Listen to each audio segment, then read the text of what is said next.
It's That's Lit with me, Shazzy D, here on Triple H 100.1 FM. Joining me in the studio right now is a very special guest, Lemuria Carter, and she is the head of school and professor of the School of Information Systems and Technology Management at the University of New South Wales. Lemuria, welcome to the show. Thank you. It's a pleasure to be here. Oh, and you did a beautiful job with the title. Oh, yes. Thank you. Oh, my gosh, you guys. I was practicing it just before.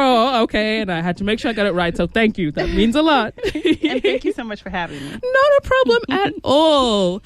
So, Lemuria, can you just give us a little bit of a background into how you got into IST? Yeah, so IST stands for Information Systems and Technology. The story actually starts quite a while ago, so I know I'm only on here for a little while, so I won't take forever. I knew that I wanted to be a professor since I was 8 years old. So I was at a dinner party at my aunt's house, and my aunt's a nurse, mom's a nurse, grandmother was a nurse, right? So I figured I look up to these women. One day I want to be a nurse. And then I realized that I faint at the thought of blood, yet alone the sight of it. So I thought, oh no, I could probably never be a nurse. This isn't my calling. So here we go. I'm at this dinner party when I'm about 8 years old at my aunt's house. She says, Lele, that's my nickname. This is, I don't even remember that guy's name. So let's call him Dr. Johnson. Yeah. I'm a kid. So I hear doctor and I think, oh, well, does he operate on people? And she said, no, honey, he's not that kind of doctor. Well, what is he? He's a doctor of philosophy. And I thought, well, what is that? And she said, well, when you get older, if you study something for a long time, become an expert in it, you can be a doctor. And I thought, wow, that's really cool. I can't be a nurse, but I can be a doctor. You can be a doctor, yes. So one day, I want to be Dr. Carter. Okay, so that planted the seed at 8. Fast forward a bit, and loved school, loved academics. So I still don't really know what it means to be a doctor, but it just sounds cool. Dr. Carter sounds really amazing. So through undergrad, I received a scholarship from the United States Department of Agriculture. They wanted to increase the number of minorities who worked in agriculture. Again, it may seem a little strange because I'm in IT and IS. But that's how you started. So I got a 4-year scholarship to go to uni. And the deal was when I finished, I would go work for United States Department of Agriculture for 4 years. All right, make it through. Went really well. And then I had an opportunity to go to grad school on scholarship. Ooh, yeah. So I said, okay, hey, USDA, United States Department of Ag, will you give me 1 year before I have to come work for you? Let me go get my master's degree. The University of Virginia Tech is going to pay for it. They said, okay, that's fine. So I went and got my master's. Again, now I'm one step closer to becoming Dr. Carter. So the whole time that I've been working on my master's, I told every professor, everybody who would listen, one day I'm going to be Dr. Carter. Yes. So I figured I'll get this master's, go work for 4 years, and then I'll eventually get a PhD. The semester before I graduated with my master's, the department chair said, you're a really good student. We know you want your PhD. Why don't you stay here, get it with us, and we'll pay for it. What? So I said, oh my God, that's amazing. But I do have this obligation where I'm supposed to go back to work for the people who paid for my undergraduate degree. So I said, okay, let's go to USDA. They gave me a year for the master's. Maybe they'll give me 4 to work on a PhD. Yeah, right. Fingers crossed. So I go to whoever the supervisor was at the time and said, look, I have an opportunity to get my PhD. Can I defer for 4 years? Yeah. They said no. Right. But I don't really take no for an answer. So if it's something I want, I'll just have to find a way to get to the yes. Yeah. Okay. So I went back and said, okay, so how about this? I will do my PhD and my dissertation on something that's related to you. Agriculture. To you, right? Gotcha. So they said, you know what? Okay, fine. Right? They could see I wasn't going to go away. So that set me up to start working on my PhD in information systems and then just apply it back to government and how the public sector uses technology. Okay, so it was, you had 2 opportunities. Yeah. But you made them work. I did make them work, and so excited to tell you a story. And I was trying to make sure I got from beginning to end pretty succinctly. There's one more little piece that I shared up, because you really wanted to know how I got into IT. That also, in hindsight, it looks very intentional, and the timing was beautiful. Yeah. But USDA sent the scholarship application in the mail. I applied, got it. They want people to work in ag. Yes. So they sent me a list of majors that I could choose from. And they were like, food science and nutrition, animal science, veterinary medicine, none of which I was interested in. At the very bottom was computer science. And I thought, okay, this is the closest out of all of these. Yep. So USDA needs somebody who understands computer science. Perfect, let's do it. First day on campus, undergrad. I went to orientation. Another person, I don't even know their name. So these people that I just kind of met by chance have had a really big impact on my trajectory. But I'm at orientation, sit beside some random guy. He says, what are you going to major in? I told him computer science. He said, you know what? You should major in information systems because you'll learn about technology, but learn about it from the business perspective. And I thought, hey, that actually sounds good. First day at orientation, I changed from computer science to information systems. And many years later, I'm now the head of school for an information systems and technology management school. Yeah. Goodness. It really does sound like, everything was kind of like just working its way to make you go into IST. That was, oh my goodness. It did just all kind of fall into place. So did you enjoy it? Like once you finally, after all the steps? Yeah. So it's pretty amazing because I kind of started at a time where technology is always evolving, but I've gone through some pretty big waves. I came in right after the .com bust, and then I came in through the e-commerce wave, and then things kind of settled down a little bit, and now we're into data analytics, machine learning. Yes. But over the last few decades, every industry is trying to find out how to use technology to help them do their job better or to help improve society. So I know kind of skills that can be applied to any different discipline, right? So I get to easily pursue different passions and help people and organizations use technology. Because, it's very relevant for anyone. It's not, just a kind of closed loop, Yeah. It impacts everybody, every organization now. And it's constantly evolving, so it never gets old, never gets boring. There's always something new to learn, something new to apply, something new to try. It's pretty cool, and I kind of just fell into it. Oh, gosh. Good time, yeah. Oh, well, that sounds great. Yes, it's been a good ride. And so what I really also wanted to talk to you a lot about, as you have gone through it, is getting a PhD. Yes. You've been through it, you've done it, you've got it. One. Dr. Carter. Dr. Carter, yes. So, can we kind of go back to kind of basics? For those who may not know what goes into doing a PhD, can you kind of give a little explanation of kind of what is involved? Yeah, absolutely. And I should preface this by saying I got my PhD in the U.S. Yeah.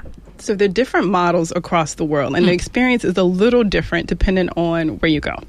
So I'll speak mostly from the U.S. perspective, and then I may comment on the Australian perspective a little bit. In the U.S., typically the PhD program is a 4 or 5 year experience, maybe about 2 years of coursework, then a big comprehensive exam that may have an oral and written component that may last for a few days. After that, you're considered ABD, all but dissertation. You're ready to form a committee of about 5 professors who will work with you on some big project. You'll write this long dissertation. It's maybe a couple hundred pages. You'll have to present it and defend it to other academics to make sure it's a sound and rigorous design. And if you make it successfully through that process, you have your PhD. Okay. And you are ready to go on the job market and become a professor. I think I was really fortunate in my experience because I had a really amazing mentor. And you end up working really closely with a small group of people, and they have a big impact on how you work and on how you view research. So my mentor was very dedicated and hardworking and very passionate about what she did. And so it just made it a lot of fun to work on the project. So everybody's experience is different. So it really makes a big difference to have a strong supervisor to work with. Do you get to pick your supervisor, or is it like a process of, because it is a set, your degree? Yeah, I mean, you definitely have some influence, but you pick from a limited pool. Yeah. So if you're at a university in a department where maybe there are, 10 to 20 people, of that 10 to 20, maybe 2 or 3 do research related to your topic. So you would probably go with one of the people who are doing things somewhat similar to what you want to do. Gotcha. So you have a couple of options, hopefully, Yeah, not too many. And then you need them to want to work with you. Yes. So. Okay. That's also that's a good point. Yeah. Okay. Mm-hmm. So can we talk about kind of like the benefits? Okay. What are kind of the pros based on your experience? Absolutely. Oh my gosh, it's such an amazing lifestyle. So, okay. People, first thing you think about with a job, maybe salary. It's one thing. So this salary is good. It's 6 figures and up. In the U.S., that's 6 figures plus for working only 9 months out of the year. Right. Okay. And then in the other 3 months, you can either go travel, go on holiday, you can write grants, you can teach summer school, you can make more money if you want, or you can have your time if you want. So the money's great. And then I think the better part is that you get to choose what you work on and how you work and who you work with. And that autonomy and that flexibility is really priceless. And so doing that in an area like information systems or information technology, it means that there are no limits to what I can explore. So some people focus on green information technology and how it can be used to promote sustainability and clean energy. Yeah, big theme for now. Yeah, definitely important. Some people may look at health IT and how technology is used in the healthcare sector. You can look at technology in government. I mean, there's whatever you're interested in, you can find a way to apply your skill set, your knowledge to solve cool problems, identify new opportunities. So there's a lot of freedom, autonomy, flexibility, a lot of exploration.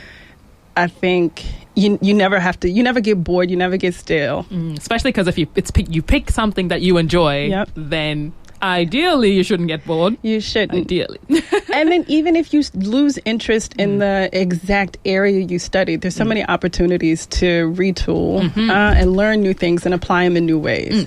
And there's always a demand for it. So so again, the money's good, the flexibility is amazing. Another thing, you get a lot of paid travel. So we do this research and then we need to disseminate our findings to others. So regularly we present our research at conferences. So I've presented at conferences in Hawaii, Barcelona, Lima, I mean, you name it, New Zealand. Yeah, right. So I'm like, maybe I should do a PhD in the U.S. and then I'll be going all over the world. Over the world, yeah. So you get to, it's kind of, you work hard and play hard. It's the best of both worlds. Yeah, it's the quality of life is really high. Okay. Lots of benefits, yeah. Yes. And you also get to work with young professionals, mentor young students, build lifelong friendships. It's amazing. Most days, it really doesn't feel like work. Yeah. It's good stuff. And I hope I don't damper it by kind of talking about the reality. Let's do it. Reality. The day in and day out, kind of. What would you say are kind of, not necessarily disadvantages, but this is what it's going to take aspects? Yeah. So one thing that my dissertation chair used to always say is that getting a PhD, it's about persistence, not intelligence. So you definitely have to be committed to sticking with a project. You have to create deadlines and milestones for yourself because they're not built in. So it is very easy to procrastinate and spend your time doing other things. Okay. Let's like pause on procrastination for like a hot second. So I only did my undergrad. Okay, I did undergrad. Good. I loved it. I had a great time at uni. Wonderful. Like best experience of my life. Yes. Enjoyed it. And procrastination is real. And even at that point, like, you just get distracted so easily. You'd be like, I could write this assignment, but I have all this other time, and now it's been a day and I have done nothing. Right. So it doesn't change. So what happens is you end up coming up with strategies to help keep yourself moving. Yes. And I will say, each level I thought got better. I thought undergrad, good Lord, I'm an educator, but because it wants to expose you to lots of different things. It takes a while sometimes before you get to focus on the things that you're really interested in, right? So you're not that engaged in it. But as you go further along with the master's, there's less of the extra stuff and you focus in on your area. And then for the PhD, even more so. So I think that helps you to focus. Yes, to hone in because you actually have that one It's what you've chosen and you're really going in really deep on the thing that you're really interested in exploring. So that part helps. And then there are other strategies for keeping yourself moving. You do want to graduate, right? And then you want to get a job. You want to be marketable. So there's certain things you need to do in order to be marketable when you get out. And once you're a professor, we have to go for tenure. So there's certain milestones we need to hit, certain amount of papers we need to publish. There's certain things we have to do. So you can't continue to procrastinate if you want to hit if you want to. So you learn the strategies and find a way to do it. Don't procrastinate. Don't be like undergrad me.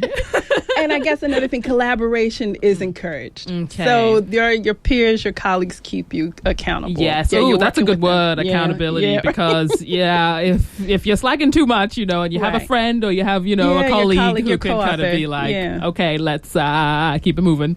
And those wonderful conferences. If I want to go to Hawaii, there's a deadline for when I need to submit. And I'm pretty motivated to get to this beautiful place, to present this research. So, there are things we do to manage it. So the procrastination can be challenging. On the other side of that, again, because it's self-managed, there's also no one to tell you to stop working. And you've picked an area that you're passionate about. You're interested in it. The body of knowledge is vast, so you can really work a lot of hours, and sometimes it doesn't feel like work. So it's very easy to overwork and end up burnt out before you realized maybe I've done too much and I'm not as balanced as I need to be. I'm spending way too much time reading, writing, collecting data, analyzing data. I'm spending most of my time on these tasks. So burnout is real, guys. It can happen. It's not a good thing. So it's also a lot about also knowing your limit in a way, or being aware. That get up, go eat.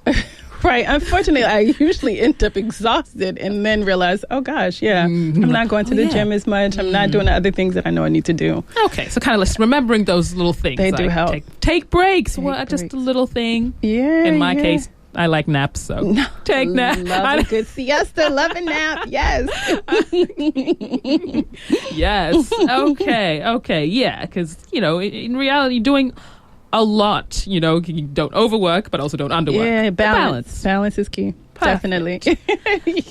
And so what would you say to someone who is considering doing a PhD? Perhaps they've done their master's or they're doing their master's and they're like, maybe I kind of want to go the next step. What would you say? I always say definitely do it. I cannot imagine a better profession. So if you like, and the PhD takes it back to the basics. So reading and writing are a big part of what you'll do.